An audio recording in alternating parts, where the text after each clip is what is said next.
how to stay authentic and how to maintain philosophical integrity. The first step is to realize and recognize that authenticity is not the default state of human beings.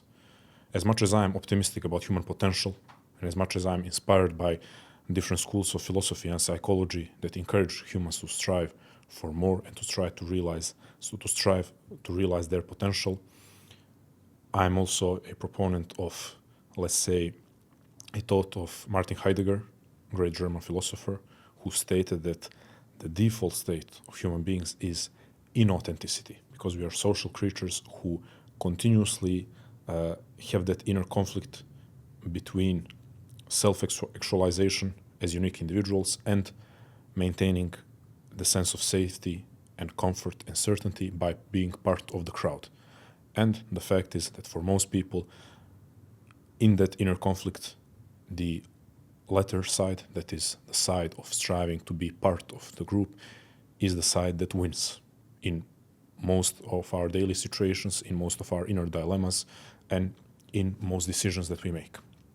So if our starting point, or if our default state is inauthenticity, what is one of the most potent things that can snap us out of that inauthenticity and show us more vividly and more potently that we are unique individuals who must live as unique individuals?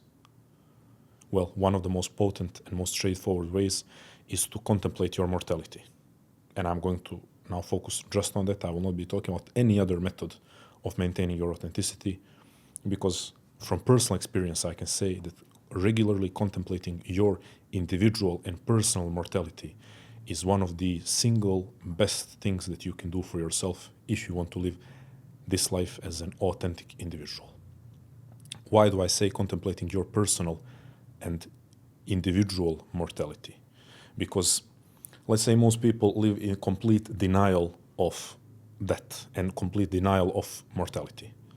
Then we have, for example, the Stoics who say, Memento Mori, remember that you will die, but that often includes contemplating not your own mortality, but mortality as a fact of life. So everyone you know and everyone you love will die at some point, and you will die as well.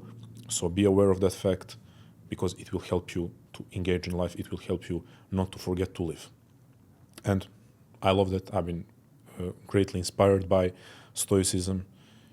How I started 6 years ago, my writing journey was with Memento Mori meditations. That is with daily practice of contemplating my mortality and then writing about that journey and sharing it with people online. That's how I started. And 6 years later, every single day, I still take at least a couple of moments per day to engage in a Memento Mori meditation. However, encountering the ideas and thoughts of Martin Heidegger is what brought this practice to a whole new level for me. Because he said, usually when we acknowledge mortality, we think of it as this kind of objective fact of life. Everyone will die at some point. But that's not what's the most potent way of thinking of mortality. The most potent and the most relevant way of thinking about mortality is to acknowledge that you as an individual, you alone, are going to die. And it's not the most comfortable thought, but it's a necessary one. Because forget for a moment that everyone is going to die. You as an individual are going to stop existing in this form at some point. So if you alone, if you as a unique being are going to die at some point, then it only makes sense that you have to live your life. No one, doesn't matter that all of those other people are going to die, they cannot die your death for you. You cannot outsource the reality that your own life is going to stop. So if you cannot outsource that fact, then you shouldn't outsource your life. Then you shouldn't outsource your living. Then you shouldn't outsource your beliefs, your passions, your dreams, your potential. Once again, if you as an individual are going to die, you uniquely, you alone, then you must live your own life. And that's the number one advice that I would give to anyone who wants to be more authentic. And nothing comes close Like it's contemplating your unique individual mortality, then it's 100 empty spaces, and then we can talk about other practices and other methods of being more authentic. But coming face to face with one of the most important existential facts, the fact that is actually individualizing you. There is, I think Rollo May said this, or maybe it was also Heidegger, that your unique mortality, your personal mortality individualizes you because it sets you apart from the crowd. When you start thinking about it, it sets you apart from the crowd. And I can tell you on a personal example how this goes. Well, if I sit and contemplate my mortality, one question that arises is, what are the regrets that I would have if I knew that my time is up? And that question doesn't have to arise spontaneously. Now I'm telling you to think about that specific question. If you knew that your time is up and your life is about to end or will end tomorrow, 2 questions. What are the things that you would regret spending too much time on or any amount of time on? And what are the things that you would regret not doing enough of, not spending or investing enough time and energy and attention on? Those are 2 questions to contemplate. If you seriously consider the fact that your unique life is going to end, and you seriously contemplate these questions, that is the path towards authenticity. Then you need to include this as some sort of regular practice. For me, it's daily. And it's not always daily with the same intensity, but sometimes it's 15 seconds, sometimes it's 30 minutes of journaling, sometimes it's 1 hour walk of reflecting on it.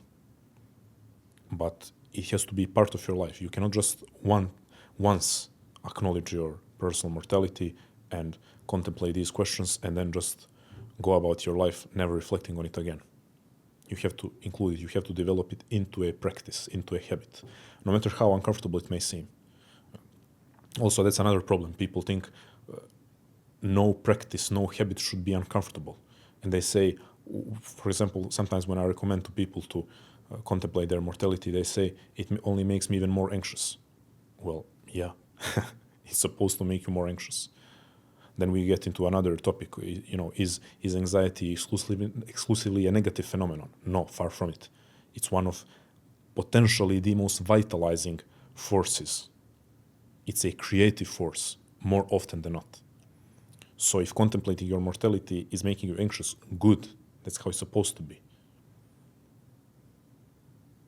So make it a daily practice, or at the very least weekly practice, to reflect on your personal, individual mortality.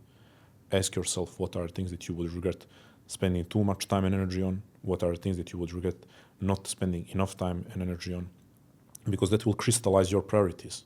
It will crystallize what are your authentic pursuits and what are not your authentic pursuits. And be ready for your motivation maybe to drop in certain pursuits that you're engaged in. Maybe you will realize that you don't need a Lambo, that you don't want a Lambo, that you just want to impress someone. Maybe you will realize that you don't want to play a guitar. You are just trying to learn to play a guitar to impress 1 or 2 people who are not necessarily that important in your life. Maybe you will realize that you want to spend more time drawing, but everyone around you is telling you that that's not productive use of time. So be ready if you're going to take this seriously, and if you really want to be an authentic individual, be ready either to drop and disengage from some things that could give you recognition from others, and to engage in other things that other people consider not important or not impressive enough. And I can tell you that's been part of my journey. I'm approaching 6 years of consistent online writing. And what do you think how I started? You think that people thought it was smart for me? I worked as an air traffic controller. I was working in one of the highest paying jobs in my country. And instead of enjoying the fruits of my labor and fruits of, of material stability and even material abundance that my job was providing me, instead of enjoying those things, I was spending literally all of my free time reading and writing. So if I focused on what is impressive and what would give me recognition and validation from others, I definitely wouldn't spend the first 2 years of my writing journey writing and reading and studying every single day, almost all of my free time, without any feedback, almost any feedback. I will not say without any feedback, but without almost any feedback and recognition and validation. So yeah, I mean, at the very least, you have me as a proof that contemplating your individual mortality is a very real and very potent way of living more authentically and honoring what is inside of you, what is unique in you, and what is seeking to be expressed through you.